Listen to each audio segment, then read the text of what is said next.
You're listening to Civic Media. You can tune into any of our live shows on any radio station across the state with the Civic Media app. Find us in your phone's app store and listen anytime, anywhere.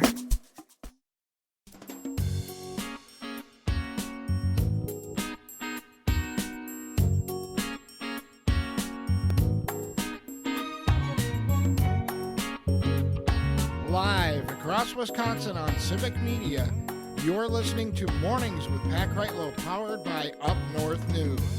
Now, from our Lake Wissota studio, here is the founding editor of Up North News, Pat Kreitlow. Good morning. It is 7:06. It's nice to have you here up north on this Wednesday, August 6th, 2025. Parker Olson is producing this show down in Madison Studio A2, and meteorologist Brittany Merlot is here as well.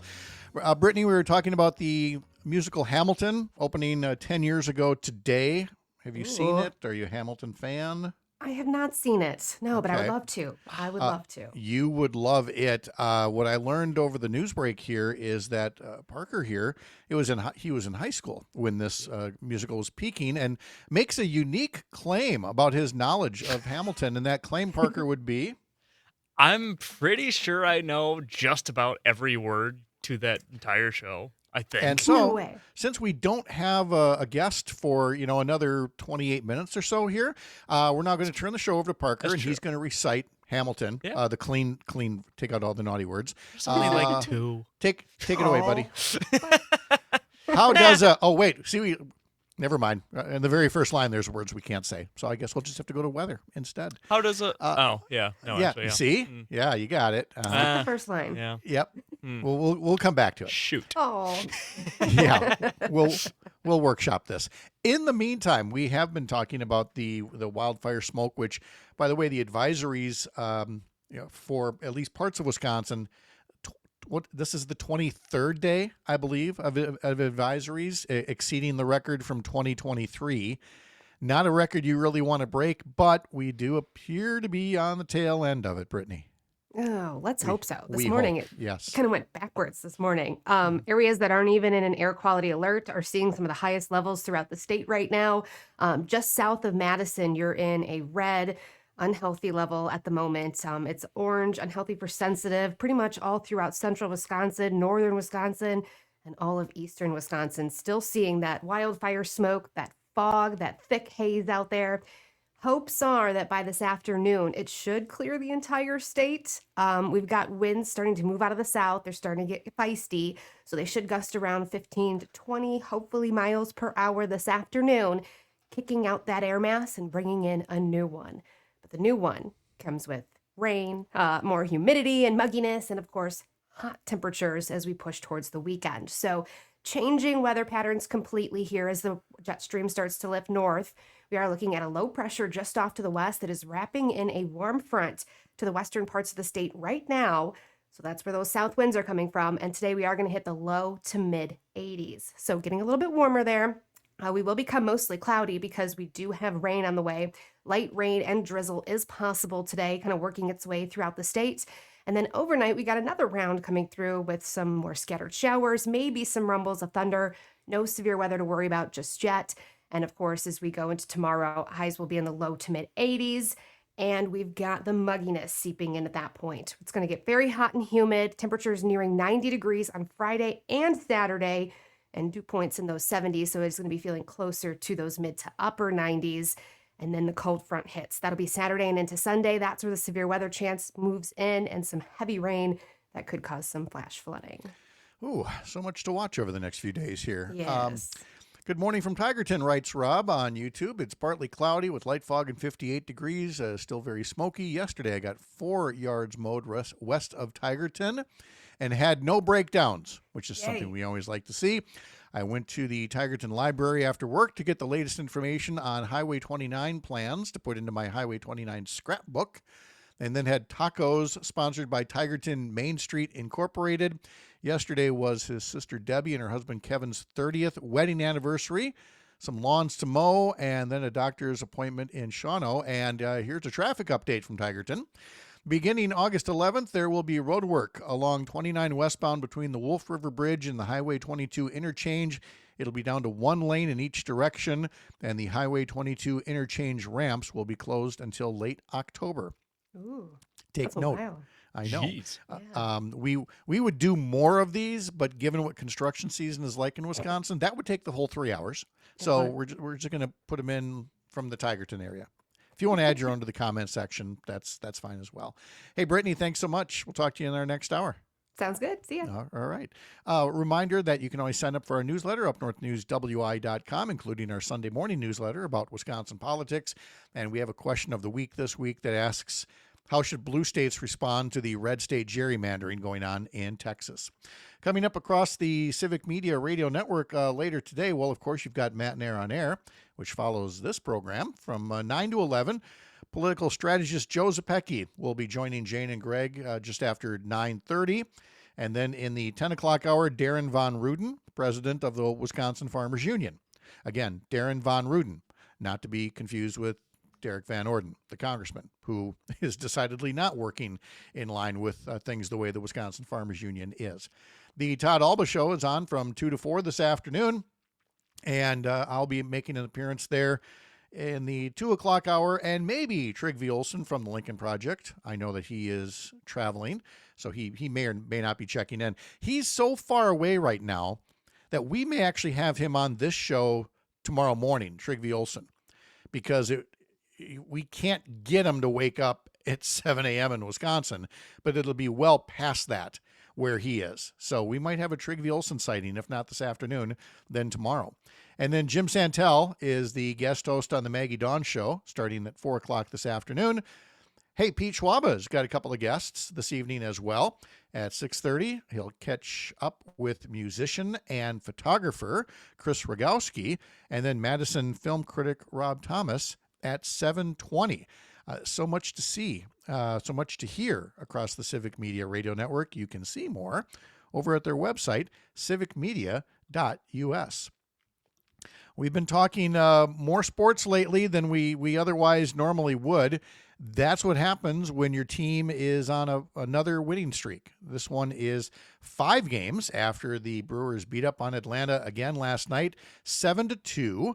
So the winning streak is at 5. The lead over the Cubs is now 4, a 4-game lead in the National League Central Division. Freddie Peralta went 5 innings, giving up only 1 run on 4 hits. Andrew Vaughn singled in 2 runs, and he extended his hitting streak to 11, matching his career high. And National League Rookie of the Year candidate Isaac Collins drove in 2 runs on 2 hits. Jose Quintana will start Game 3, and once again pregame at 5:40 this evening on several Civic Media stations. Then a travel day tomorrow as the Brewers come home, and we'll have a weekend series against the Mets. Do we think the radio station tickets for the Brewers, those nice club seats, do we think they're probably all snapped up by now, right? I do believe they're all snapped up. I think, it was whenever you were here, so like 2 weeks ago, I think I asked Luke for some tickets, might have been for this weekend, and he said, no. How about the end of the How month? about no? Yeah. How about no? So All right. no. Yeah, it's slim pickings, I believe, is the term. That's what happens if you want to go to a White Sox game. I mean, there's tickets. If you want to go to a Twins game, it's already tough enough to be a fan of a sports team that is not doing well. In the social media era, you at least can laugh through the tears. The memes that have been put up, the TikTok videos that have been put up by Twins fans after the ownership had a fire sale, last week. I mean, what was it? 10 out of the 26 players were traded away in some way, shape, or form. So you've got like the John Travolta one from Pulp Fiction, or I think it's Pulp, where he's just looking around the room, like looking, is anybody here? And of course they put him in Target Field, looking around. Is anybody here from this team? You've got from The Fresh Prince, when Will Smith comes down into the family home and like all the furniture is gone and everybody's gone. Like, where did they go? No shortage of movie clips that point out just how hard it is to be a Twins fan this year anymore. Yeah, I feel bad. Good baseball's fun. No, we don't have to feel bad. No, for the Twins, I don't care about. Here are the teams I don't like: the Cubs and the Cardinals. Oh, well, that's a short list. I think that, well, as far like that I care about not liking, those are the only ones. Yeah. I don't love the Yankees, but I think the only team I would say I don't like in baseball would be the White Sox, because they had is he still there? Is he gone now? That announcer of theirs, Hawk Harrelson or something like that. I mean, just it was him and another announcer, and it's just that, that Chicago tough guy thing where they just dump on all the other teams. They can't just call the game.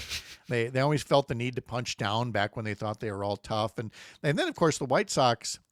Before the Brewers were big rivals with the Cubs, the Brewers were in the American League. Yeah. And it was the White Sox games that got particularly nasty. I mean, in the couple of years before the Brewers switched from the American to the National League, those games, I'm not saying they were all bench clearing brawls, but they got to be tense at times. Interesting. I didn't know that. And either way, you had to put up with Chicago fans coming up to Milwaukee. Yeah. And that's a thing. That is a whole thing. Chicago sports fans are an interesting breed. You know what, though? Over time, I mean, we used to say this about Bears fans too, but when you spend enough time in the basement, you're eventually a little bit more humbled when you're able to, come out of the basement and meet up with the rest of the folks. Bears fans have been better behaved. I'm not going to say well behaved. Don't get me wrong here, but they've been better behaved. Roger putting up on Facebook here. Hawk's partner was Tom Paciorek. Yeah, it was him, and there was it John Rooney for a while was with them as well. Anyway, they were just so Southside. Yeah. So not fun to listen to.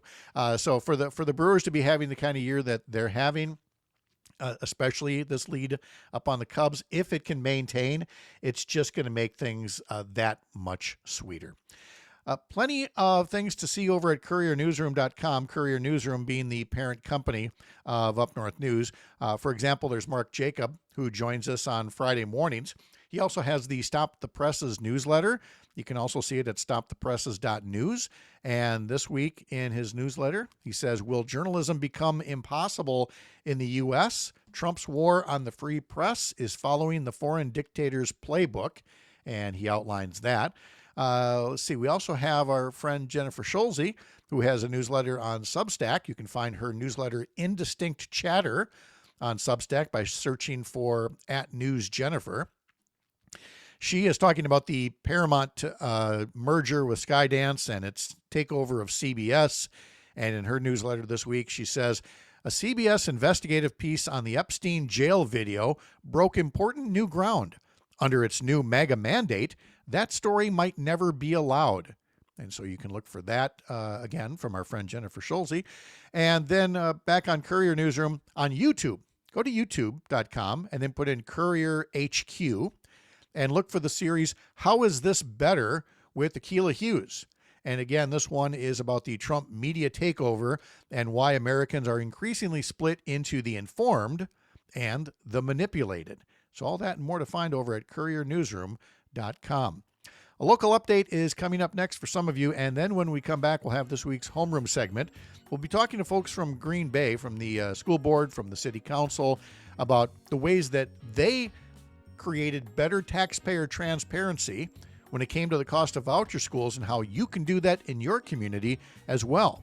From the heart of America's Up North, live from Lake Wissota, thanks for making this the place to spend part of your mornings, powered by Up North News. I'm Pat Kreitlow. This is the Civic Media Radio Network.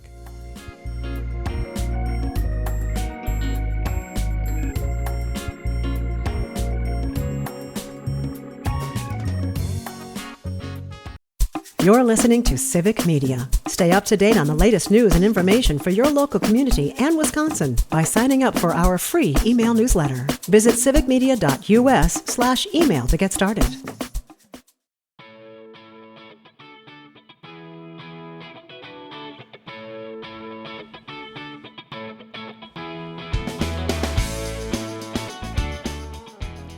Keep in mind there are a number of different ways you can join us here on these mornings powered by Up North News on the Civic Media Radio Network. We can be found on Facebook. both under Up North News and Civic Media, and on YouTube, again, for Up North News and for Civic Media. You can go to either one of those places and put something in the comment sections, but you can also use the Civic Media app and send us a text message that way. You can also use the voice note feature. Again, go to one of the stations on the Civic Media app, send us a little voice note, and if we like it, we might pop it up there as well. Although, now to be fair, if you jump into the comment section and you give a take that, shall we say, is not necessarily popular, given with the listeners of this show, don't be surprised if there's a little pushback. I'm noticing, for example, on one of the Facebook pages, hearing all about, let's just do more to have Canada put out their wildfires and stop trying to take away my gas stove. To which somebody responded basically along the lines of, nobody is trying to take your gas stove, sweetie. It's just another one of those cases where rather than address the real problem, it's easier to throw things out there and say, well, what about this? Never mind a changing climate. What about my gas stove? We are seeing it in, for example, the Epstein files things as well, where yesterday you had Donald Trump wandering along the roof of the White House, creating a new diversion so that people stop talking about things like, the Epstein case and his role in it, or trying to overturn elections, things like that. I noticed that in the story about Trump up on the White House roof yesterday, it was implied that he was trying to, change the subject and things like that. But I noticed that the Epstein case wasn't mentioned anywhere in the article, nor the economy, nor the job cuts that are being made. Instead, down the street on Capitol Hill, House Republicans are trying to create that next distraction, and they're going back to their moldy oldies, their greatest hits, their break glass in case of emergency distraction. That, of course, would be Bill and Hillary Clinton, because the House Oversight Committee voted to subpoena for the Epstein files at Trump's Department of Justice, but only after adding subpoenas for a who's who of distractions: the Clintons, former attorneys general Merrick Garland, Jeff Sessions, William Barr. It's pretty clear that the Trump administration is going to ignore that subpoena and hold on to the Epstein files. What about the others? Should they ignore congressional subpoenas? Once upon a time, I would say, I don't recommend that. If you're subpoenaed, you should take that seriously. But let the record show that when the January 6th investigative committee subpoenaed Representatives Jim Jordan, Scott Perry, Andy Biggs, Mo Brooks, Mark Meadows, Dan Scavino, Kevin McCarthy, they were given the metaphorical middle finger. And you should expect the same from Trump and his Attorney General Pam Bondi to do the same with these new subpoenas. Because actually, look, why seek justice for Epstein's victims when there's, quote unquote, real work to be done, like attaching a gaudy gilded ballroom to the White House? So the subpoenas are out there. But again, it's more about creating a distraction. I always feared that the same thing was happening with something called Marsy's Law. And I'm pivoting now to the state level of things. It's something that has been in referendums. It's been in legislation. It is supposed to expand and strengthen the rights of crime victims. And look, who is against the rights of crime victims, right? But again, should that be a blank check and undo things like, due process in the Constitution? But heaven forbid you stand up against something that is trumpeted as victims' rights, even if it has flaws.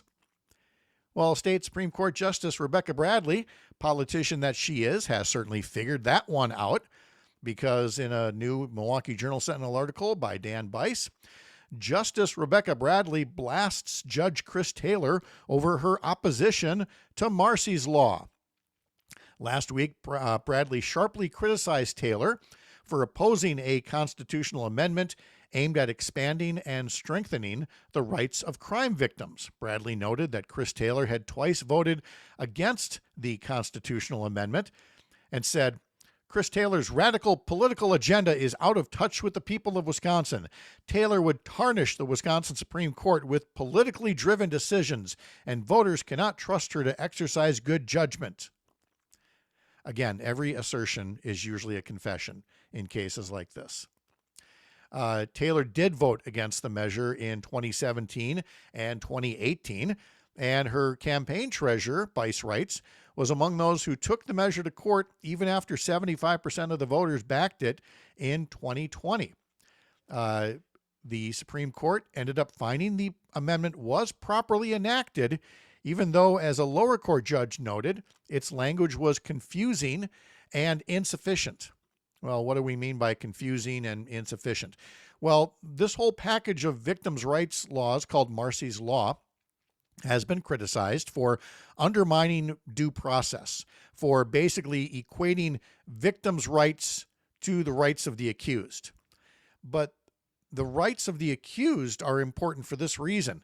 It's not the victim that is going against the abuser, it's the government. And before government should be able to put you behind bars, they should be able to make their case. And if the victim is able to do things like withhold certain evidence, saying that it's a violation of their privacy, and if due process then doesn't come to the person being accused of a crime, you can see the slippery slope that we're on toward putting people behind bars who may not have committed a criminal offense. I'm sorry. I almost forgot who was president of the United States and what's actually happening to Americans in this day and age. So Rebecca Bradley knows that if you use something like this and say that Chris Taylor is opposed to victims' rights, it's going to stick with a lot of people. But hopefully more folks take a look at what it is the package actually does and whether it's the right way to go. Our homeroom segment is up next. You're up north.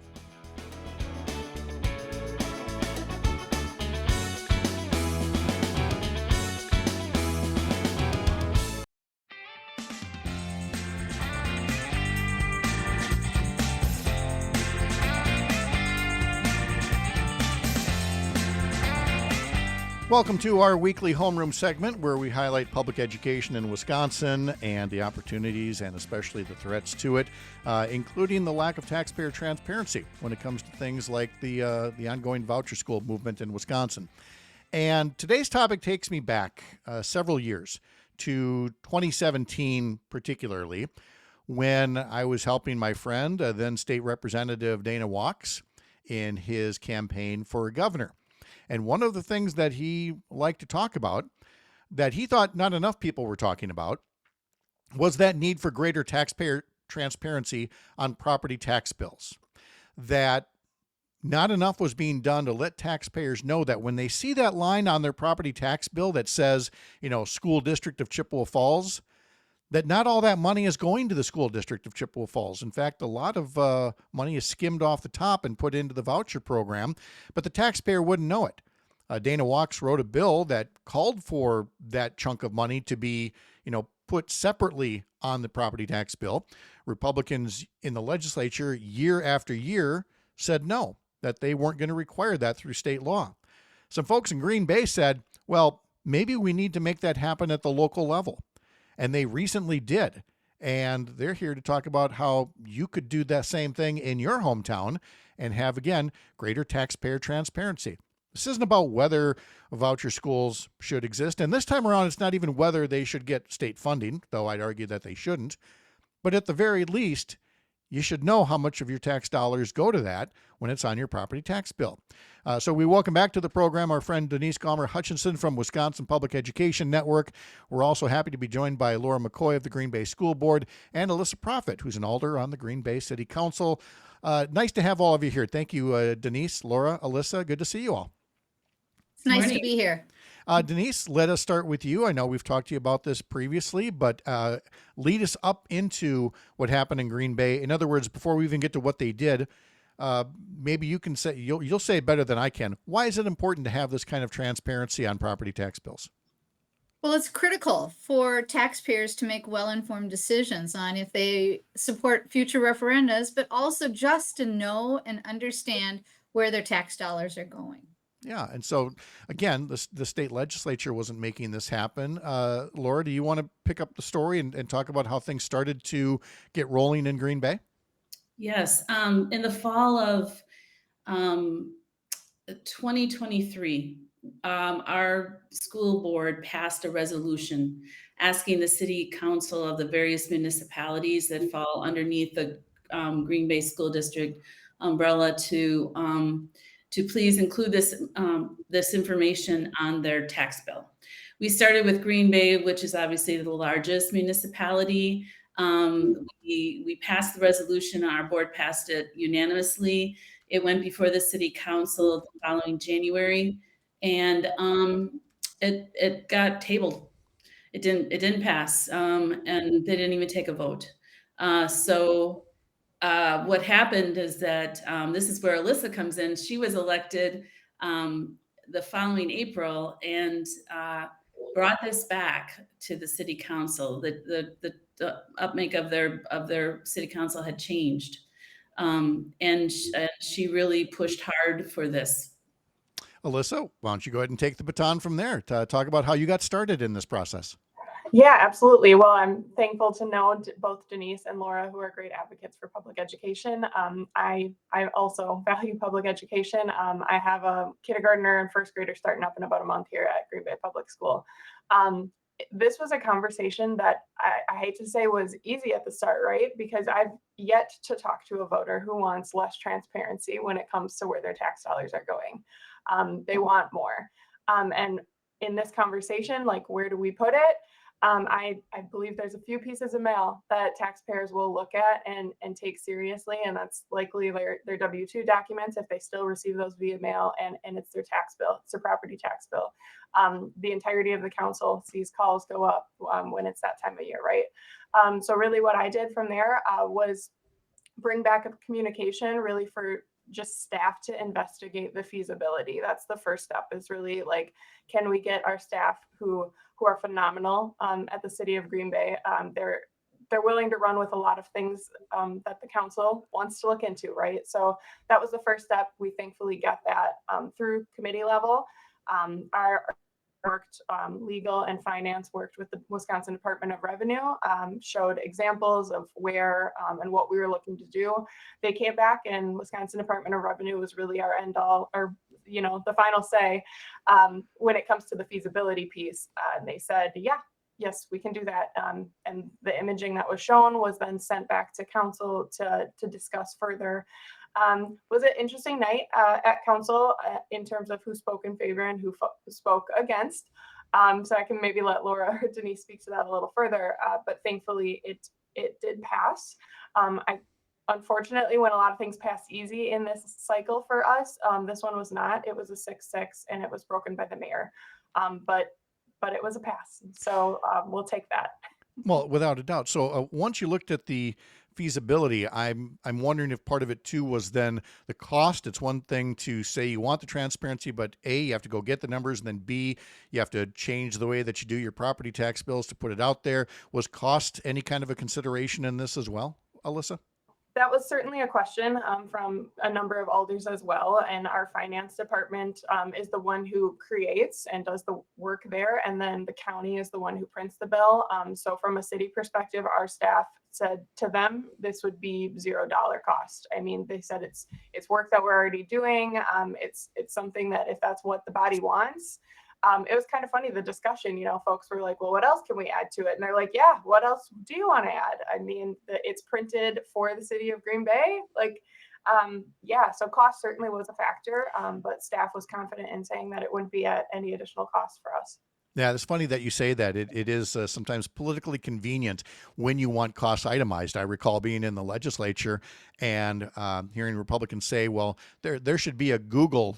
Government should be essentially like a checkbook where you can look line by line at all of the things that cost taxpayers money. which nobody really totally disagrees with, Denise, unless you're looking for obfuscation. And so it's one thing about whether, it's feasible to get the numbers. It's another thing if you can afford to put the numbers on. But it seemed to me, first and foremost, the reason we weren't seeing these numbers on tax bills was that there were too many lawmakers trying to hide the cost of vouchers, and Wisconsin Public Education Network has basically made a cottage industry out of going, oh, we'll get those numbers for you. Yes, we have. And that's been really important and valuable because we're finding a lot of legislators and therefore also city council members have no idea what the costs are for the voucher program and also what the costs are on the taxpayers. Right. And so that's Denise Calmer Hutchinson from Wisconsin Public Education Network. A moment ago, you heard from Alyssa Prophet on the City of Green Bay City Council. Now back to Laura McCoy on the Green Bay School Board. And again, this whole notion of getting the numbers and providing the transparency, this does not sound like it was a heavy lift for the school district of Green Bay, nor for any other school district.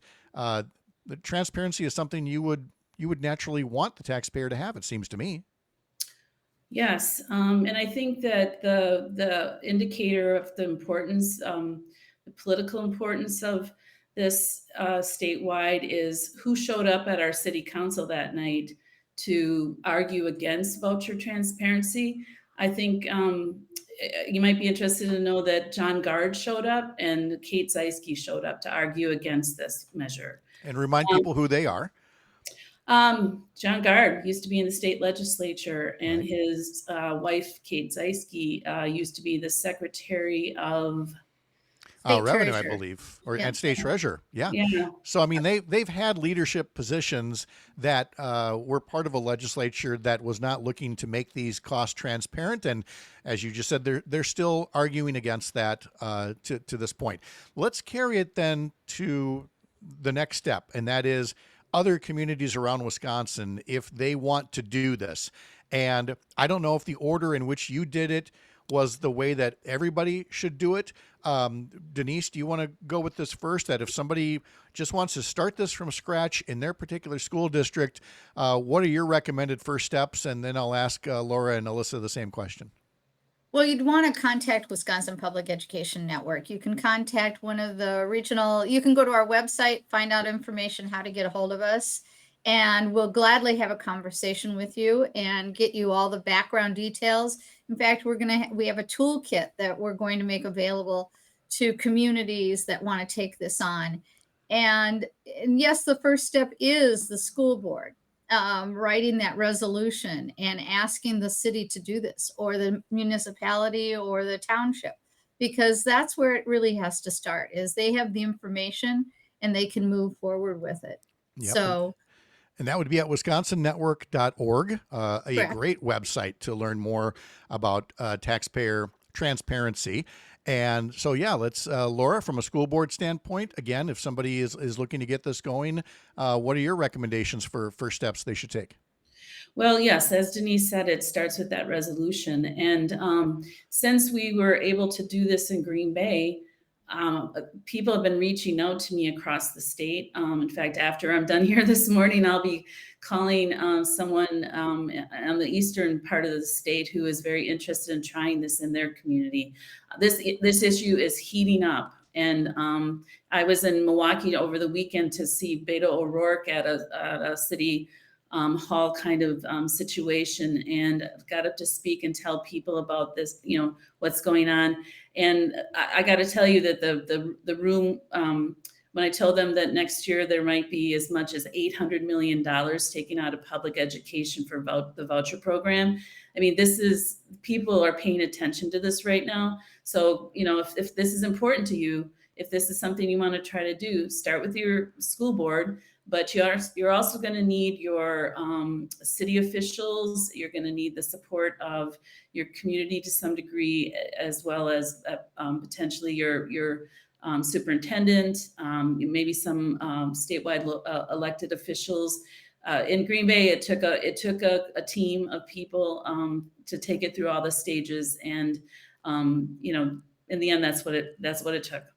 Alyssa, in our final minute here, from a city standpoint, again, whether somebody is hearing who is serving on a city council or is close to people who are, what should they do? Yeah, absolutely. I would say reach out to Wisconsin Public Education, ask those questions. And you don't have to wait, I would say, from a city perspective, right, for your school board to take something up. If this is something that interests you, I think we always hear how education funding is complicated. It is, but sit down, grab a coffee with someone like Denise, get an understanding, because even though you might be from a municipal perspective, you still have municipality, you can increase some transparency for your township, and everyone should consider doing it. We can't wait for the state to act. Time is now. And our friend Chris Hambuck Boyle puts on Facebook, what a team for the taxpayers, what community will be next? And it's true. Oh, wait, I want to make sure I get that right. I did say .org, right, on mine? Yes, WisconsinNetwork.org. Okay, I saw in the comment section somebody fixed theirs, and again, just want to make sure it was clear, WisconsinNetwork.org to learn more. Laura McCoy from the Green Bay School Board, Alyssa Proffitt, a District 7 alder in the city of Green Bay, Denise Gomer-Hutchison from Wisconsin Public Education Network. You guys are taxpayer rock stars indeed. Thank you so very much. Good to see you today. Nice to be here. All right. And again, this is something that you can do in your community as well. And I think back to Dana Walks's original bill. This is a basic thing. The legislature should have done it years and years ago. They didn't, but you can. A local break is next for some of you. Others will catch up with Jimmie Kaska from Civic Media next. You're up north.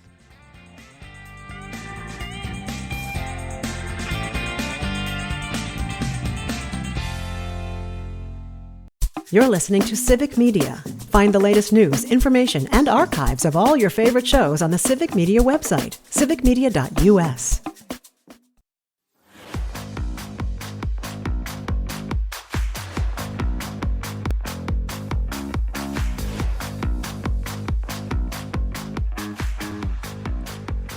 Hey, Civic Media Sports Director Jimmie Kaska is here now to tell us about, a little sports, a little bit of some of the news stories that he's following there in western and southwest Wisconsin.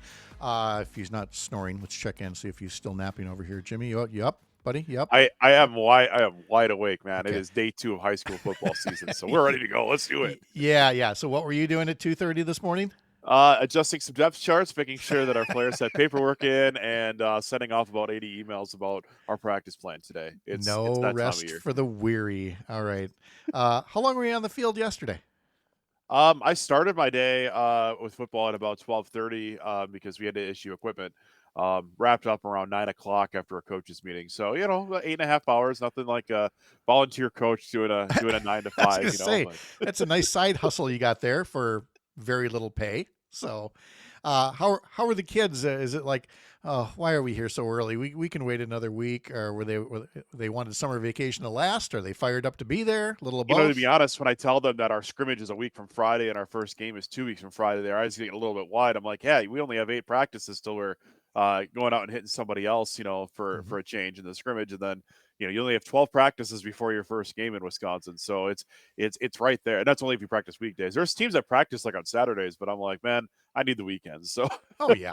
I mean, again, you're allowed to have a life no matter how dedicated you are to sports or work or anything you else. need the like rest that. too. I always say, if you want to get better, best thing as a player, if you want to get better, is to get all that rest, get that 9 hours of sleep and rest. And that's going to be the thing that helps you the most. And that's not just for football players, that's for life. You can sleep. I obviously don't pay attention to that though. So no, I mean, if we practiced what we preached, I mean, come on, what kind of an example would we be setting here? Oh, exactly.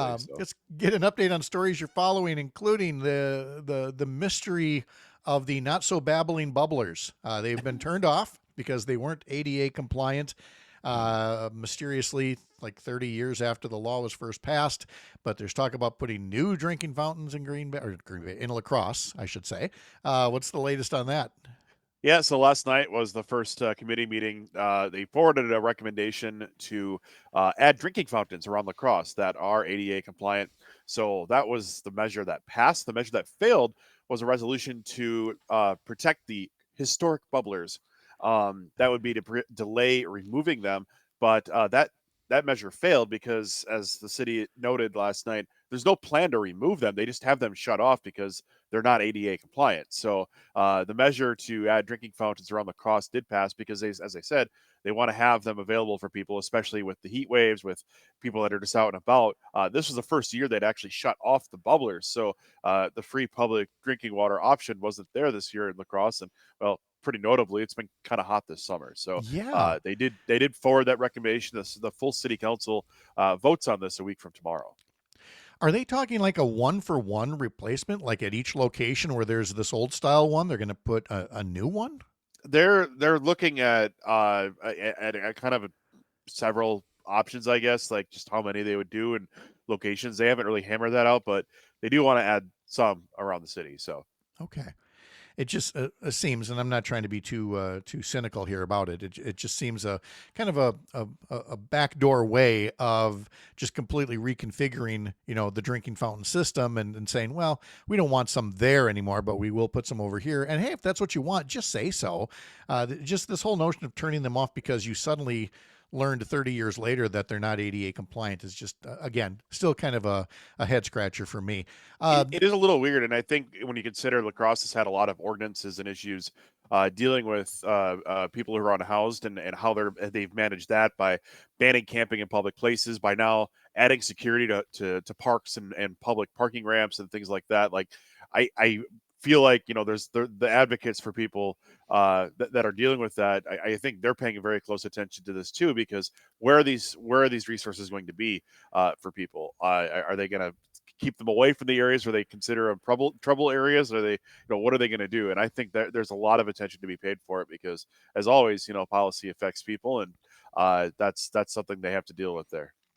You really touch on something here. The pivot that we're making from, old historic drinking fountains to the very real current problem of homelessness.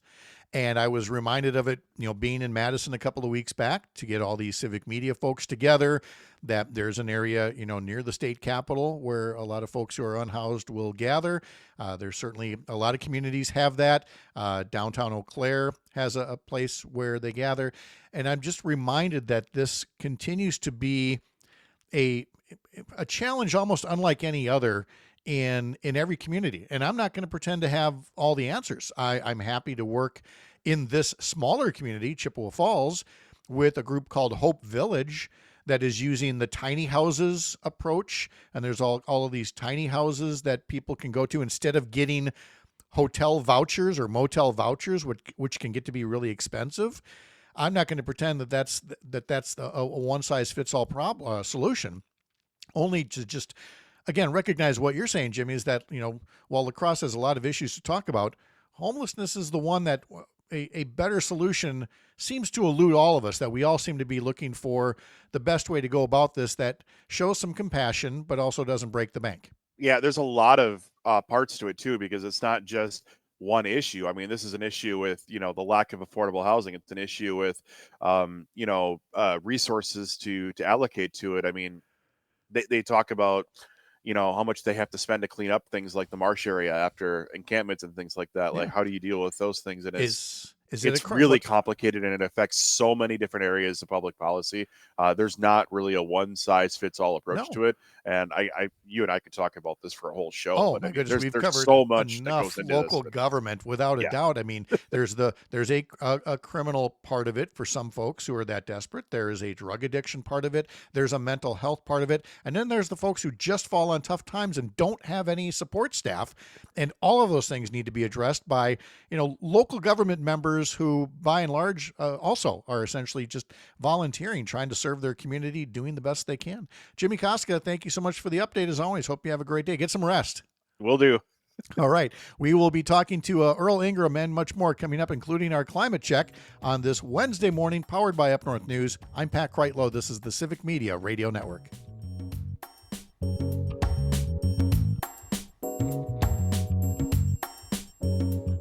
The national news cycle never stops, but it can be hard to find news about your local community. Civic Media is dedicated to providing quality local and state news coverage across Wisconsin. With the Civic Media app, you can get notifications about local stories that matter to you and your community. Find the free Civic Media app in your phone's app store and choose notifications from the menu to tell us what kind of news you want to hear about.